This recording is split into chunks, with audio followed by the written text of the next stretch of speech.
Welcome everyone to this American Library Association webinar, Connecting Your Community to 2020 Census Jobs. And I am Karen Brown and will be moderating the webinar. I'm fortunate to be working with ALA on some of its census awareness and engagement activities, but my other hat is as a faculty member at the School of Information Studies at Dominican University. But I do want to introduce the four presenters for today's webinar and give you just kind of a snapshot of what we'll cover in the program. First, Gavin Baker, Deputy Director of Public Policy and Government Relations at ALA, will provide an overview of the 2020 census and highlight some roles for libraries. Next, Tim Olson, who is Associate Director for Field Operations with the U.S. Census Bureau, will cover kind of the ins and outs of census hiring and job opportunities. Michelle Carnes, who is Division Chief Specialized Services at Chicago Public Library, as well as Sharon Lovett-Graff, who is Manager of the Mitchell Branch at the New Haven Free Public Library, is going to kind of give us an opportunity to learn about what libraries are currently doing related to census hiring, and it's a chance to really kind of see what's happening when all of these pieces about census hiring and the role of libraries related to 2020 census come together, and so they'll have some real concrete examples about their experiences. Also, we want to make sure that we leave time for your questions, and so we've set aside some time near the end of the webinar for that as well. So at this point, Gavin, I'm going to turn the mic over to you, and since I kind of have the command control of the PowerPoints, just let me know when you want me to move on to the next slide. Hello, everyone. Thanks so much for joining us today. I am going to take just a few minutes to give a little bit of context about the 2020 census, and then talk about what libraries are doing in the 2020 census and how it might affect us before we dive into the heart of the conversation today, which is really about how libraries are connecting their community members to job opportunities through the 2020 census. To have the next slide, please, Karen.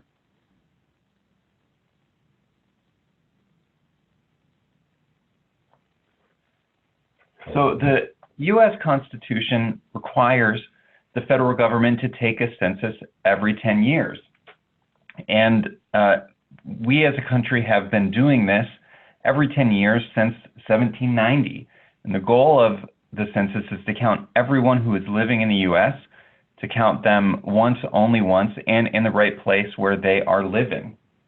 And the results of the census are used to allocate billions of dollars in federal funding to our local communities and states, to distribute representation in Congress, the Electoral College, and state legislatures, and even county boards and local school boards. And the data is widely used by governments, businesses, and nonprofits in order to plan and make decisions about how to serve their communities. Next.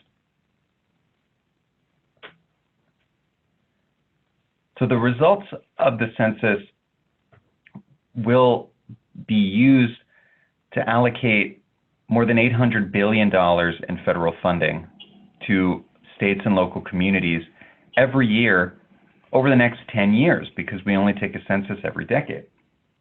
And this includes funding for programs like schools, Head Start, roads, public transportation, healthcare centers, children's health insurance, WIC, SNAP, public housing.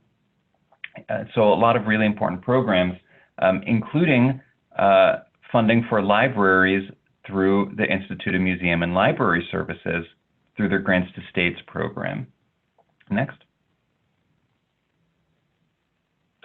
But the census sometimes misses people, and when folks are left out, it means that their communities don't receive the resources that they should due to their population, and that they lose out on representation.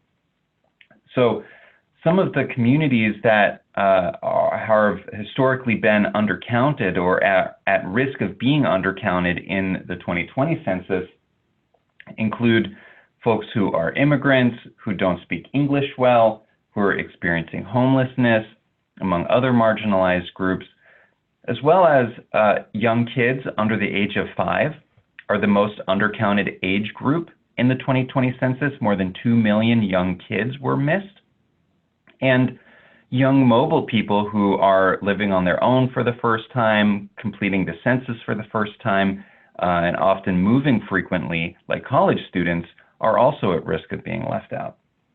Next. So here's how it will work. In most places, starting in March, folks will get a letter in the mail from the Census Bureau inviting them to respond to the census. They'll have the option of responding either online, by phone, or by mail. In places where there's not regular mail service, the Census Bureau will come around in person. And for folks that don't live in traditional houses or apartments or condos, the Census Bureau has methods of counting them as well, including folks who live in places like college dorms, military bases, nursing homes, homeless shelters, campgrounds. And April 1st is the reference day for the census. And that's the day that is the count, so to speak. It's the date that everyone is referring to when they fill out that form or are counted, even if they're filling it out in late March or later on in April. And it's the date when there will be a lot of publicity activities, a lot of news articles about the census. There'll be a lot of big hoopla around April 1st to make sure that everybody knows that it's time to fill out that census form if they haven't already. And there will be several reminders that go to folks, not just one single letter, but several if they haven't responded yet. And then as we get into May, if folks still haven't responded, then the Census Bureau will come to their door and talk to them in person to make sure that they get counted. Now, however people respond, whether it's online, by phone, by mail, or in person, it's important to know that it only takes about 10 minutes to fill out the form. The responses are confidential and protected by law, and you already heard how important they are to making sure that our communities get all the resources that they need. So as you can imagine, this is a big job, and a lot of people are going to be needed to do this work, as you'll hear about soon from our other presenters. So to talk a little bit about how the census will affect libraries in particular, in other words, why are we here today?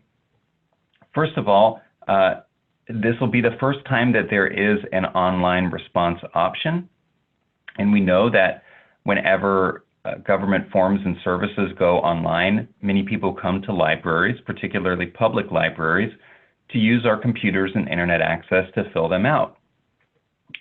The Census Bureau is also going to be hiring 500,000 people to work all of these operations in the 2020 census, and the applications for those jobs are online. So again, folks may be using libraries' computers and internet access in order to apply for those jobs. We know that libraries often use census data in their reference and instruction work, letting people know about all the valuable information resources that result from the census, and that libraries use census data in their own library planning. So making sure that that data is as complete and accurate as possible is really important to what we do. And of course, we're all part of our local communities, and we want to make sure that they get the appropriate funding and representation that they deserve, including, as I mentioned, the resources that fund libraries, so that we ourselves have the resources to be able to meet the needs of the populations that we serve. And the census is also a big learning opportunity. It connects to so many topics, civics, history, statistics, you name it. There's so many ways that libraries can present programs and exhibits and that sort of thing to connect through their educational missions to topics that are in the census while so many people are thinking and talking about it. Next.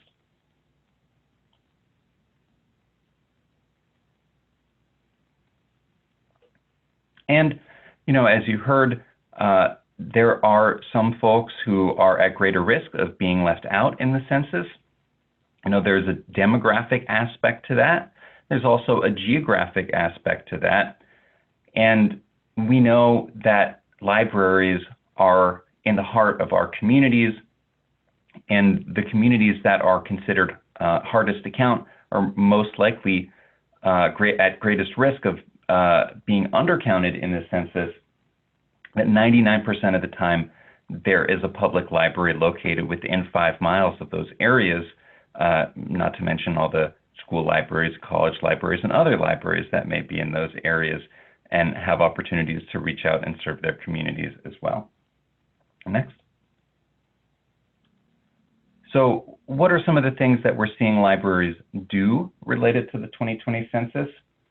Well, we know that a lot of libraries are partnering with folks in their community, whether it's the Census Bureau itself or a local volunteer complete count committee that's formed by state or local government or volunteers in the community that bring together sectors from across the community, libraries, schools, businesses, government, healthcare, and so on, to get together and coordinate around the census, as well as our local elected officials and community organizations. As I mentioned, the online response option and the online job applications may be a big role for many libraries. And so, we're seeing a lot of libraries getting ready for that. Of course, libraries will want to make sure that their communities have accurate information about the census. And so whether it's through programs, exhibits, posters, displays, sharing information on social media, or through their newsletters, that libraries are going to do a lot. And there are a lot of resources available from the Census Bureau for partners who want to do that sort of thing. And then today, really we're here to talk about how libraries are connecting their community members to the 500,000 job opportunities that will be available through the 2020 census, which is a great way not only to help folks in your communities to earn additional income, but also it's really important for the Census Bureau to hire the right folks so that they can make sure that they get everybody counted. They need to hire folks with the right language skills, the right cultural skills, and knowledge of the local neighborhoods where they're going to be working in, so that they'll be the most effective at doing the job that they need to do. So by making sure that everybody is aware of the opportunities to work for the 2020 census, libraries not only can help their community members earn a little bit of extra cash, but also make sure that we get really good data and our communities will get all the funds and representation that they're due. Next. So we have a number of resources for folks who are interested in these other topics. In addition to hiring, we have a tip sheet about hiring that is at ala.org/census. If you haven't seen it, it's a 2-page background about the topic that we're going to talk about today. We also have resources on a number of other topics. This is the first in the series of webinars that we're going to offer. The next one will be next week on November 14th, where we'll talk about how libraries can get prepared for the 2020 census and ideas for funding to support their preparations and census activities. So check that out if you're interested. And at ala.org/census, there is a newsletter that you can subscribe to if you want to sign up to get notifications when we release more materials in the future. There's also a lot of resources available from the Census Bureau at 2020census.gov, and specifically those posters and fact sheets and that sort of thing that I mentioned, that's available at 2020census.gov/partners. And folks might also be interested in censuscounts.org. That's the nonprofit coalition led by civil rights groups that has a number of resources as well about the census and how it's going to affect our communities. And whatever you're doing related to the census, and we encourage folks to share their stories on social media. Our hashtag is #CountOnLibraries, and post photos about what you're doing and let us know. We love to hear those stories. So thanks so much for being here today, and I'm looking forward to the rest of the conversation. Thanks so much, Gavin. Really useful, just kind of a overarching perspective on the census and library involvement.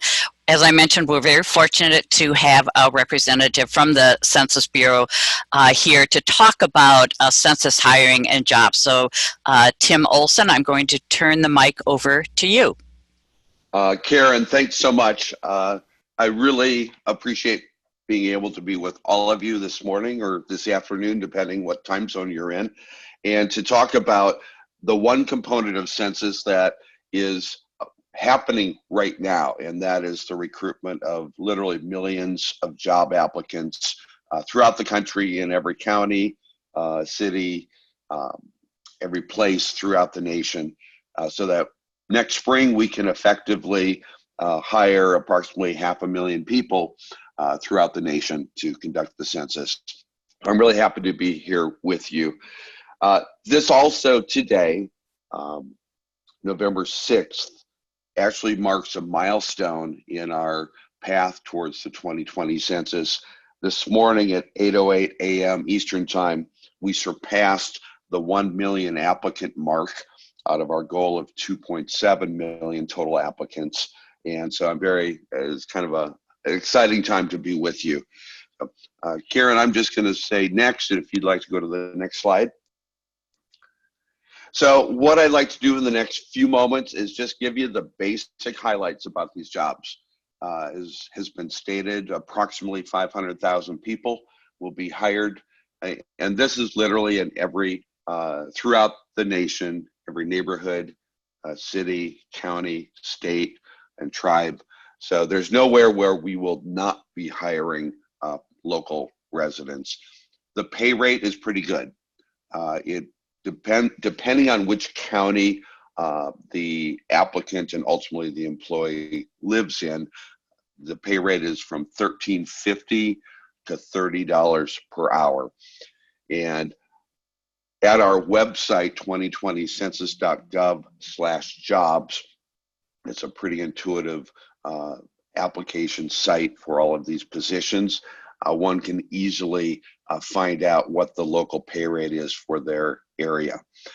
These jobs are not full-time. They're intentionally part-time.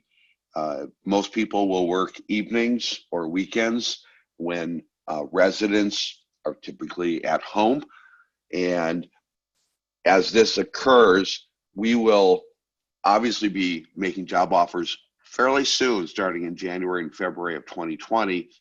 But the actual work, when we are conducting the non-response follow-up with all of the households that have not self-responded, that work will occur in March and April and all the way through early July of 2020.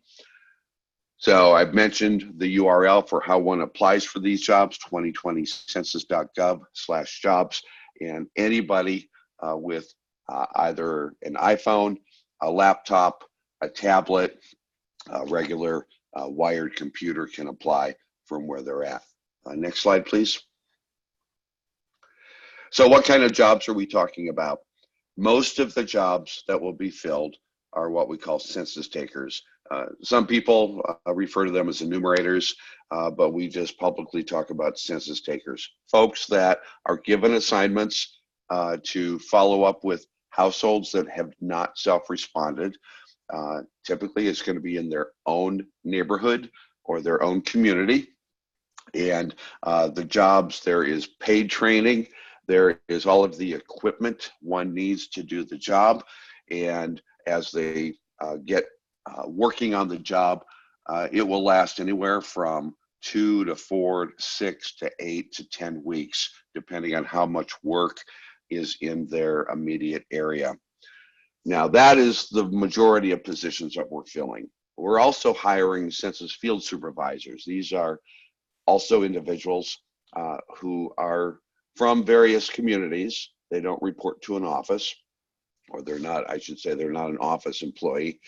They'll work from home, and they will supervise 15 to 18 census takers. Approximately 30,000 census field supervisors will be hired and deployed. We also have a limited number of office positions in each of our 248 local census offices that are throughout the country. They run from clerical positions to supervisory and management positions as well. Those locations of the area census offices are also on that website that I referenced earlier. Next. So to qualify for census employment, these are federal jobs. One must be 18 years of age or older at the time the job offer is extended. They must have a valid Social Security number. They must be a United States citizen. We also need them for communication purposes to have a valid email address. And of course, there's a few other requirements, and they are listed at that URL. Let me speak specifically about the citizenship requirement. To be a federal employee, one must be a U.S. citizen.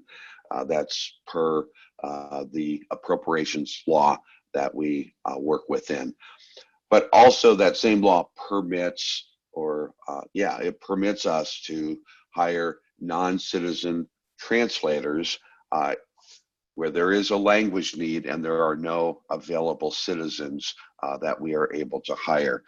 So in the 2020 census, as in past censuses, we're obviously recruiting for people that are US citizens, but the application process is fully open to anybody, and citizen or non-citizen. When we make the job offers starting this winter for the springtime jobs, if there is a need for a particular language in a particular neighborhood, and we do not have a US citizen in our applicant pool, we are permitted to hire on a temporary basis a translator enumerator.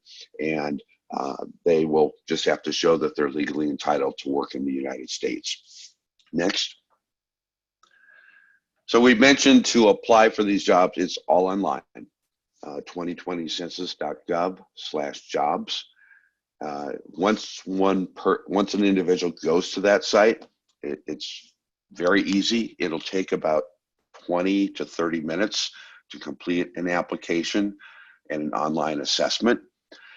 We ask people to check back to the site if any of their contact information has changed, such as their phone number, their address, their email address. And once they apply, that application will remain active throughout the entire 2020 census cycle. So unless they tell us that they don't want to be considered. Next. So this gives a pretty good timeline. We are recruiting right now. This is what we call the peak recruiting phase. And you can see we are in early November of 2019. We've already got a little more than 1 million applicants. Our goal is to get to 2.7 million applicants by about the middle of February. We will begin actually making job offers for the supervisory positions and so forth as early as January of 2020. Our training will begin for all of those field positions March and April, and the majority of the work will occur from late March all the way through the middle of July. Next, please. So to conclude, I would just simply say, for libraries, you are pillars of the community. We would so appreciate and value you helping us get the word out to residents that use your services. It's as simple as pointing them to a website, 2020census.gov/jobs. And also, if you've got social media capabilities, and I know many of you do, simply to put that out there and let all of your customers, your clients, the people that use your great services know about these jobs. Thank you very much. Thank you, Tim. So obviously, many opportunities available for people throughout the country. So now let's hear how 2 libraries have developed services and programs and partnered with organizations to support census hiring. I'm going to ask Michelle Carnes first to talk about what's going on at Chicago Public Library. So Michelle, you'll need to unmute your mic, and I'm going to pull up your slides and we'll go from there.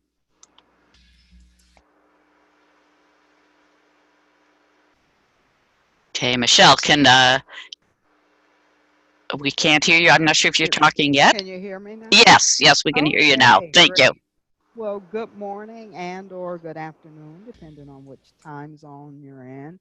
It's my pleasure to share with you what we're doing here at Chicago Public Library.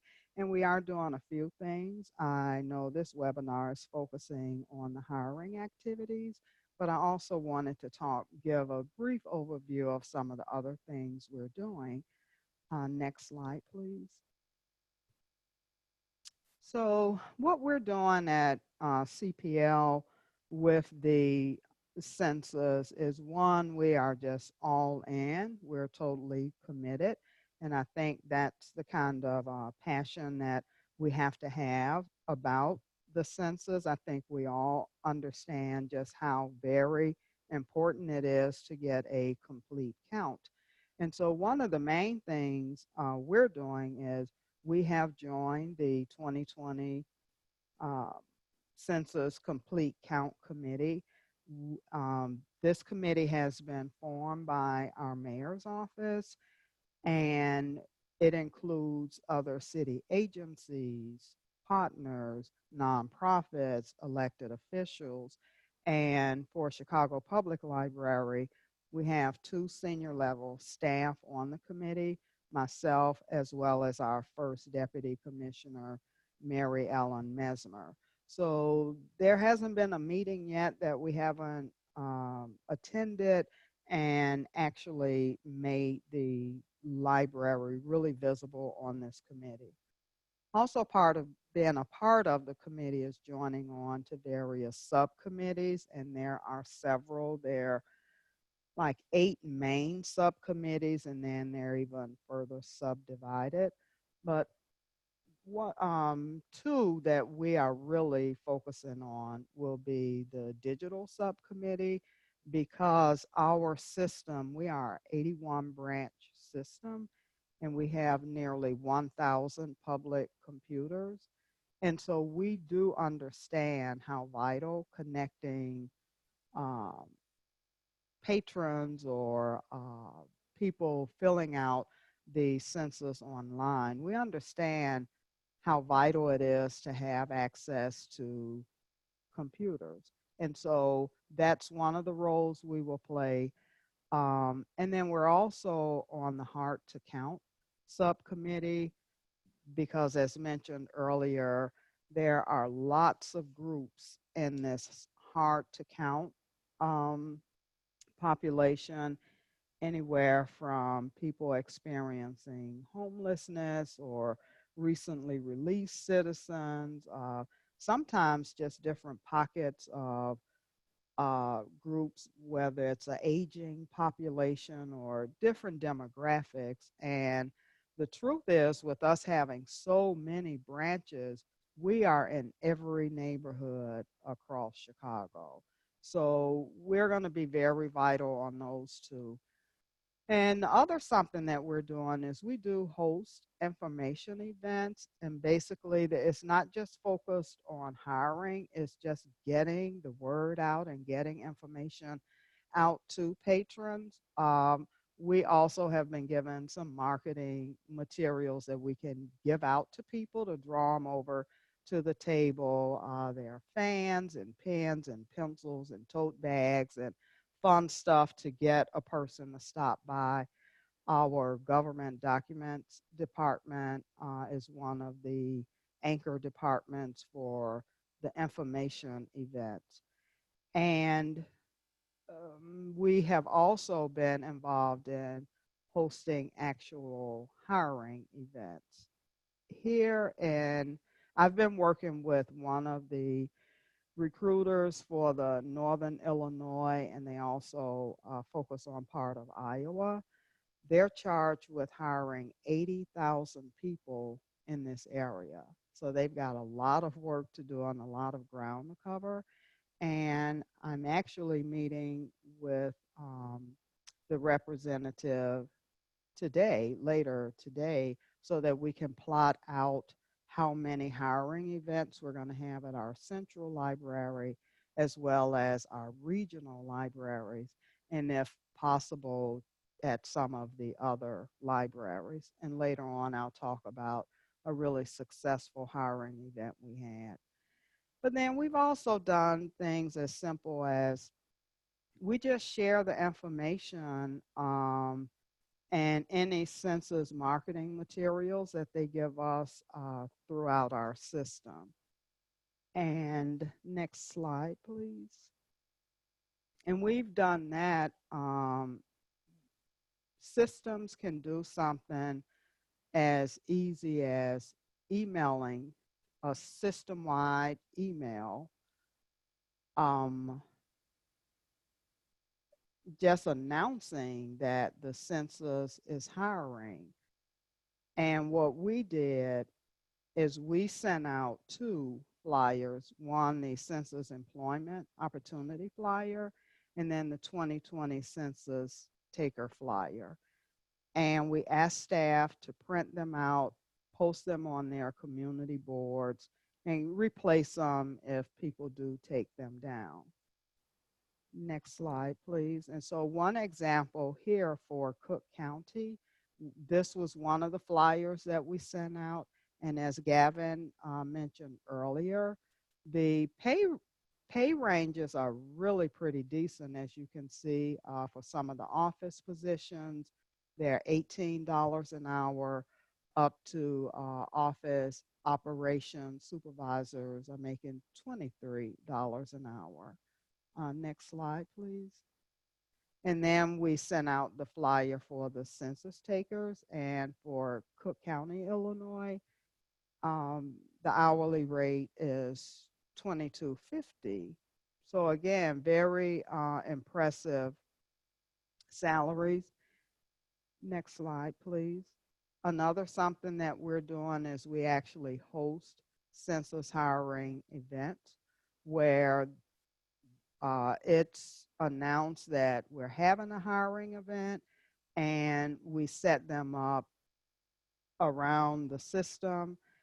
We've had two here at our central library.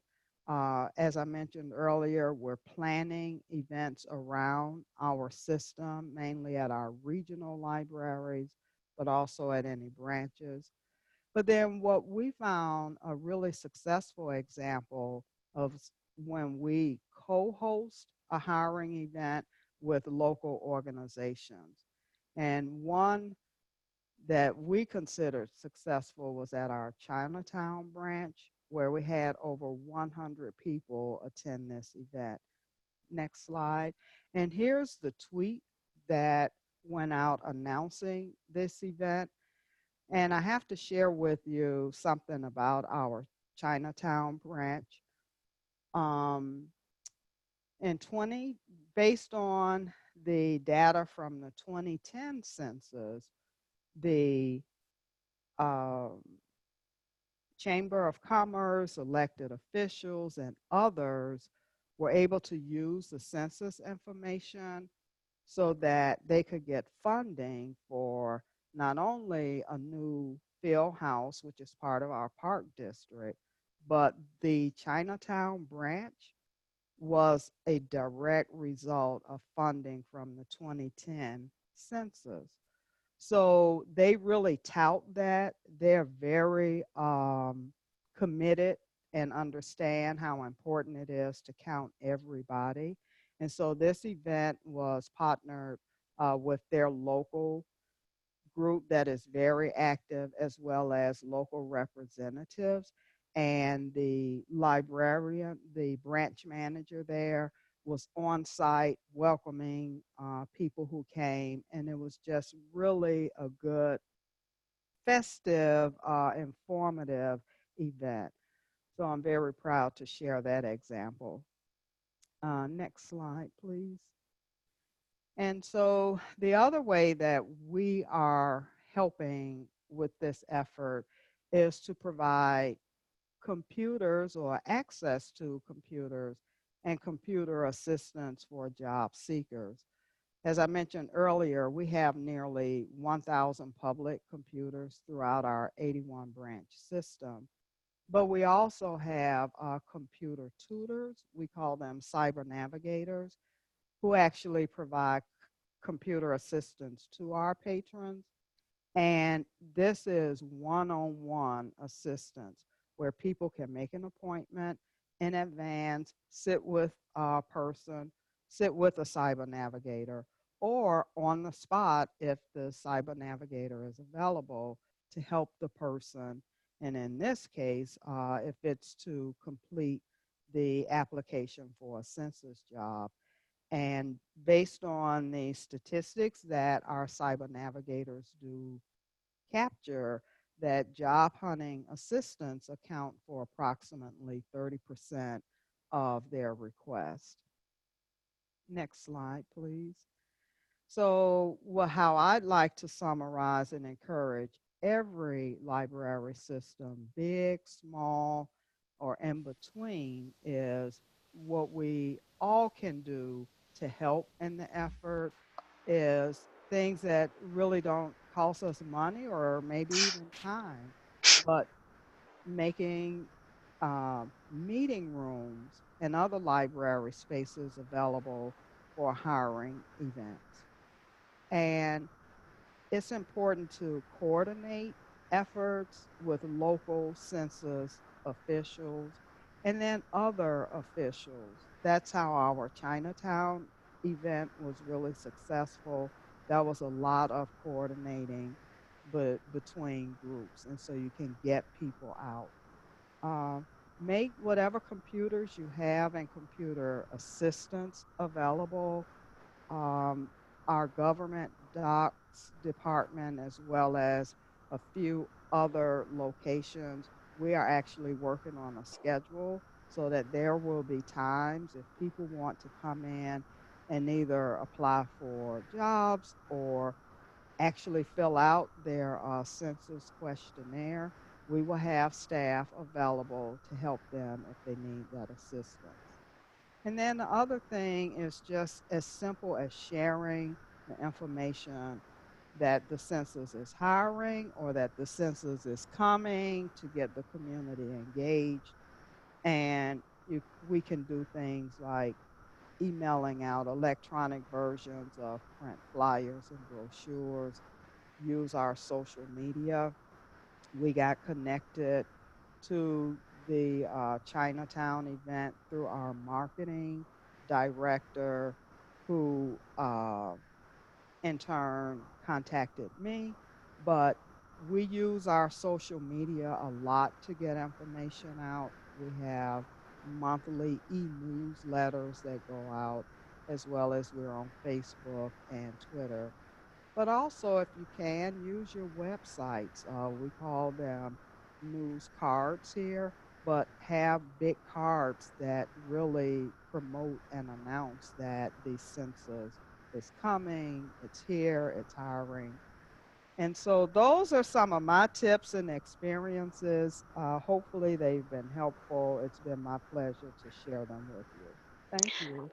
Thank you so much, Michelle. It's really good to hear about a variety of different types of activities and events and services. And of course, it was also really great to hear how census data has made an impact, at least here. I'm also in Chicago, here in Chicago, in terms of benefits for libraries and buildings and services. So thank you so much for that. And now moving to the East Coast. Sharon, tell us what New Haven Free Public Library has been doing. Thank you so much. Can you hear me? Yes, we can Yeah. hear you. And let me get the first slide up there. Okay, good. Great to hear from you guys, especially my fellow colleagues from my native town, Chicago. I've been living on the East Coast for a while, but you know, my heart is always in Chicago. So I live in a much smaller city. Population of New Haven is about 130,000, and we have 5 library branches. So we're in, you know, little bit of a different situation than you are in Chicago. But what we've been trying to do for the past year is offer a wide variety of events to engage our diverse community in the census and getting people interested in the census and participating. We've already hosted 3 census job fairs in all of our branches, and we coordinated those with our local field representative. And we have another census job fair coming up in January at all of our locations. In addition to this, we sit on the citywide 2020 Complete Count Committee. We actually host the Complete Count Committee meetings at our main library, and the committee was put together by the City of New Haven, you know, local government, but on it are people from all different city departments: housing, seniors, youth services, economic development. And we've also been bringing in representatives from local colleges and universities. Our library is, you know, basically next to the Yale University campus, and there's about 6 or 7 other colleges in the New Haven area. So we're trying to bring in representatives from all of those colleges to the committee, because those are, you know, those are our neighbors, and a great way to encourage them to also host hiring events on their campuses. And I'll just tell you that in terms of our job fairs that we've had, you know, the first one series that we had, which was last year in February, we had about 200 people attend. But the most recent job fairs that we had, we only had about 60 people attend. Remember, we're a very small city, but we've seen a decrease in attendance. I think that there was a lot of excitement when it was first announced, but you know, over the past 6 months, it's decreased. And I think that's because there was a small hiring wave, and then there, you know, it's sort of been a standstill, and it's kind of discouraging. Some people were notified, you know, they got hired right away. Other people were not notified, or perhaps they missed a notification. I'm not sure how it's working in other cities, but in the Connecticut area, they've been calling job seekers, applicants, once they apply, calling them for interviews rather than emailing them. So that's a little bit odd, because a lot of times people see on their cell phones a call from an unknown number, and they'll just, you know, delete it. So that's been an obstacle that we're trying to work on and work on with our local representatives from the census. I don't know if other people have had that come up, but maybe we'll talk about that afterwards. And in addition to the job fairs, we've been trying to brainstorm on other things that we can do to attract the community to the upcoming census. We have a census, U.S. Census expert talk panel discussion coming up, and we're going to also be hosting a poster contest. You can go to the next slide. Let's see if we have some of my flyers up there. So that was a flyer we did for the census jobs, and then you can go to the next slide. We had one in Spanish, and then the next slide. So this is the talk we have coming up. Some of the library staff decided to pull together a little bibliography to see what do we have in our collection on the census, and we came up and found the book by Margot Anderson. And on a whim, we reached out. We saw that it was published by Yale University Press, so we reached out to her just to see if maybe she would, be speaking around the country with the upcoming census. And sure enough, she was scheduled to speak in the New York Public Library, and was willing to make a side trip to New Haven. So that's very exciting. And she had worked closely with Terry Ann Lowenthal, and they've even published articles together. So Margot Anderson had recommended that we contact Terry Ann Lowenthal and invite her, and they're going to be doing a panel discussion next week at our main library. We're very, very excited about this. And we've been able to do some cross-marketing for this event with library staff from Yale University. So that's really exciting for us. And the third event, initiative that we have is a census poster art contest, which we're going to be offering for adults and teens in January. And we have another organization in our community that will offer similar contests for children and youth. So we're trying to, like I said, offer a wide variety of events that will attract people and just get them thinking about the census, and maybe that's an inlet for, to encourage more applicants for jobs. So, and in terms of marketing for our job, fairs, we really tried everything that we could think of. Flyers we created in Spanish and English, lots of social media, posting it on our websites, reaching out to local alders and community leaders. We also tried just posting flyers about these hiring events at local hotspots, whether it's bus stops, schools, laundromats, neighborhood groceries. We really wanted to get the word out, because the most important thing is for people to be able to work in their own neighborhoods. And we've learned that that's going to be a really important aspect of the upcoming census. So I think that's all I have to share. Thank Great. you guys very much for including me. Thank you. Lots of great programming ideas and suggestions for how to handle some of the hiring events.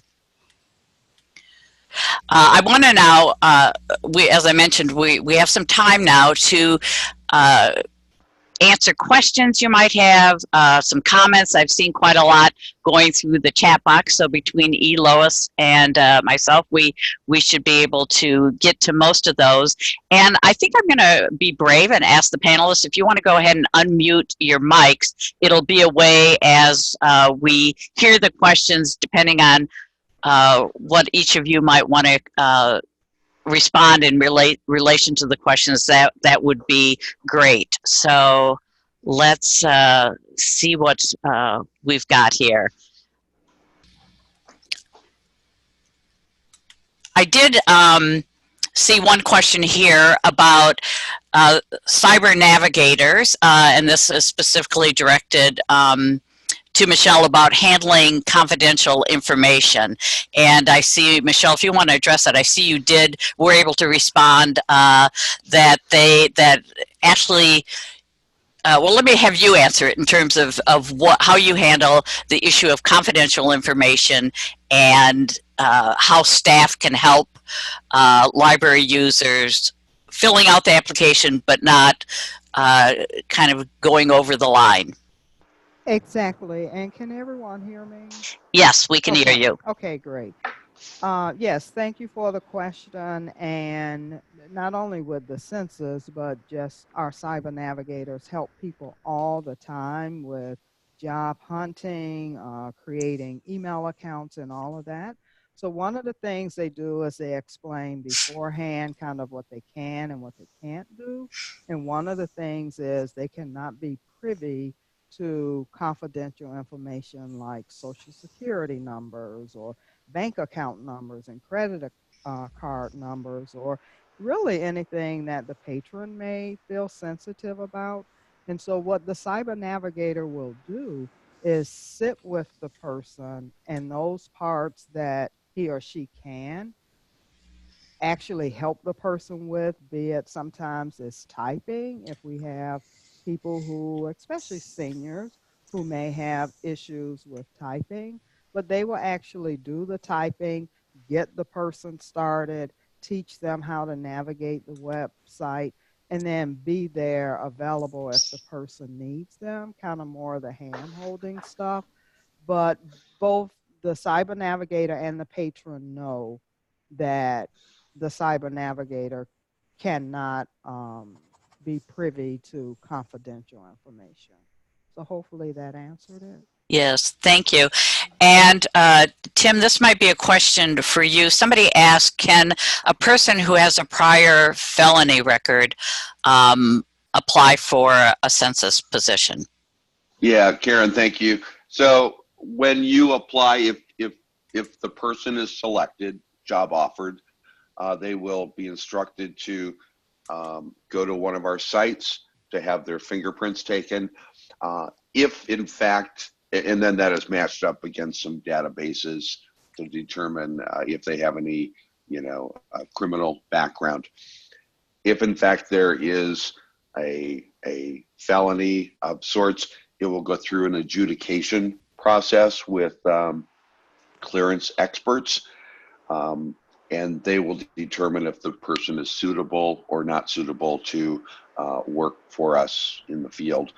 Keep in mind, we've got two issues going on here. We need to hire people at the local level, but we also have to be able to ensure that all of the residents who our census takers are coming in contact with can feel safe, that there is no threat to them in any way. So we take that very seriously. Great, thank you. And I saw another question come in, Tim. I think this is one that you can also answer in terms of, I guess there's been a couple of incidents somebody read in the local paper where people claiming to be a census worker really is not. How does a person know that a census worker is truly or generally a census worker?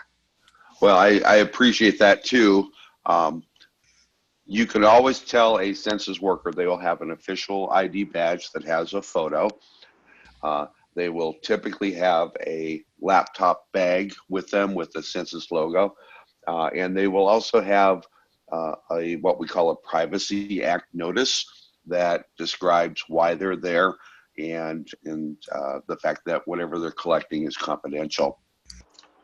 But I want to encourage you as librarians, if you hear from clients that come into your libraries or in other venues that they think somebody is being an imposter, somebody is doing something illegal and they're maybe not a census worker, have them contact the local police. That's the first thing. The second thing is let us know. We are actively, and we've already stood it up on our website, a site that is a place for people to report things that are untoward, particularly any imposters that might be working in communities. And we are able to do quick research and work with local law enforcement to alert the public if in fact something incorrect is going on. Thank you. So if an applicant is not selected for a position, will they receive some sort of notification, rejection notification, or are they just left wondering? So I'm assuming that's coming to me, right? That's right. So the way I describe that is because we are hiring continuously from right now in each of our 248 offices, starting in January for our field supervisor positions, in February for our census taker positions, and then literally in March and April all the way through to keep our field teams fully staffed. There will not be any period where we shut off the hiring process. And so anybody who applies, if they have not been selected, unless they tell us they do not want to be considered, we will leave them in the pool as available applicants. My guess is most people that have applied will be hearing from us. Actually, all people will hear from us, urging them to, as I use the words, hang tight, that we are in a process, and we hope to get back to them soon. But we will be communicating with them approximately every 2 to 4 weeks, regardless of whether they're hired or not. Good, thank you. So then one of the participants also asked about particular ideas related to academic libraries.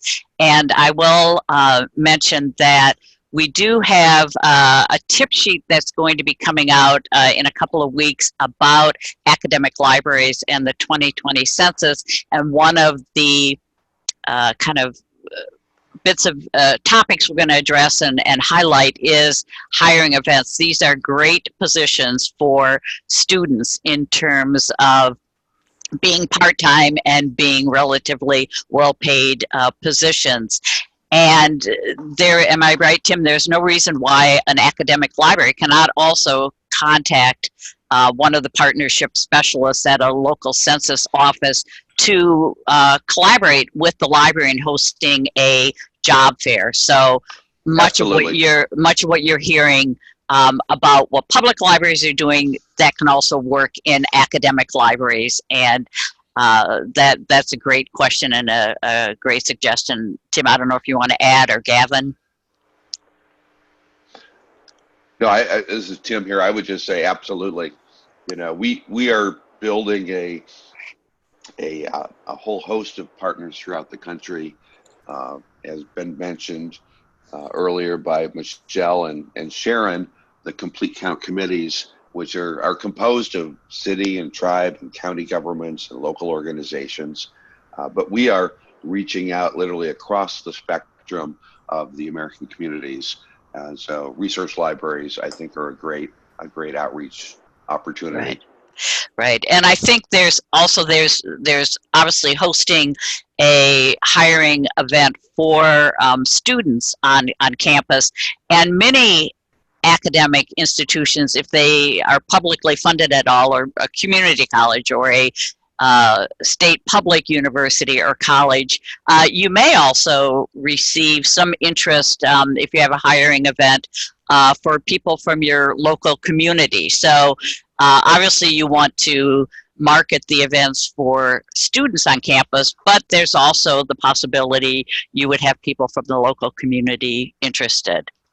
And Gavin has noted the phone number that can be used in order to find, like, where are these census representatives that I can partner with to host a program.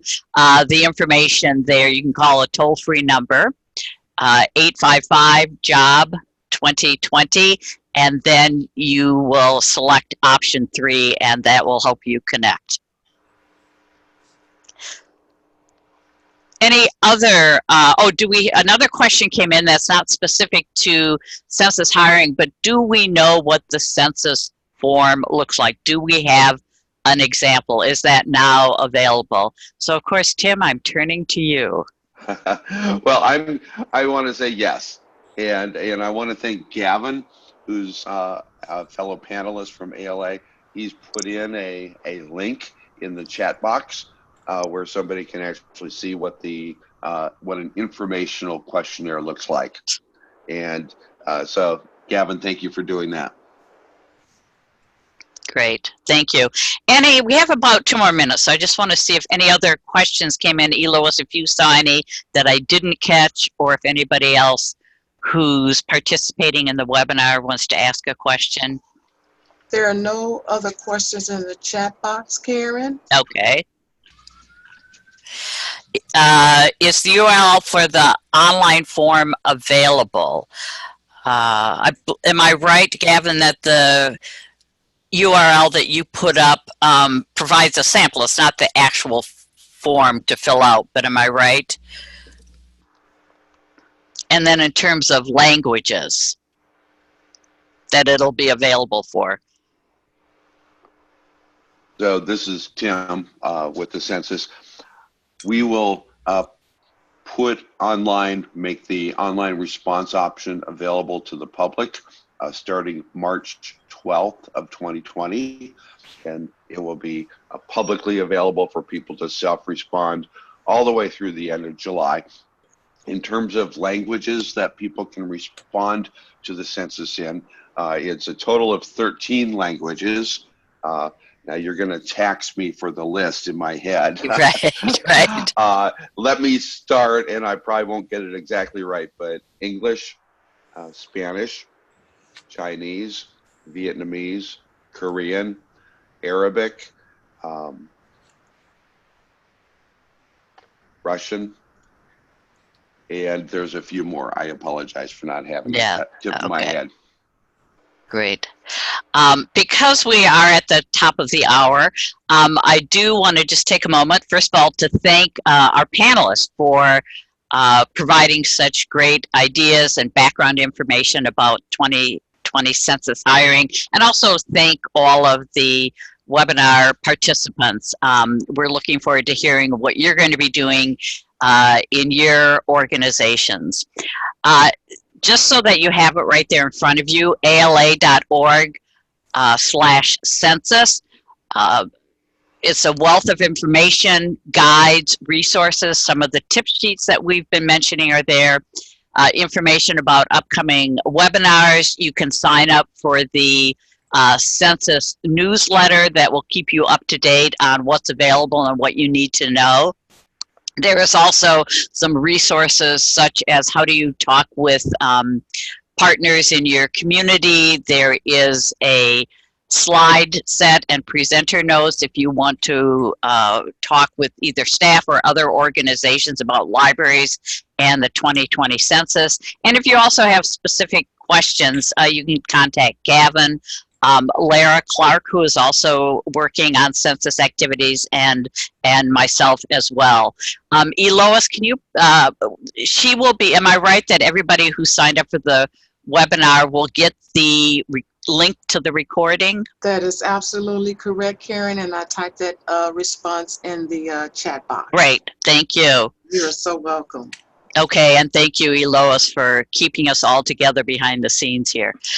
So with that, I'm going to, we'll close out this webinar, and we hope to see you in the one that's coming up next week. Thank you again. Thank you. Thank you.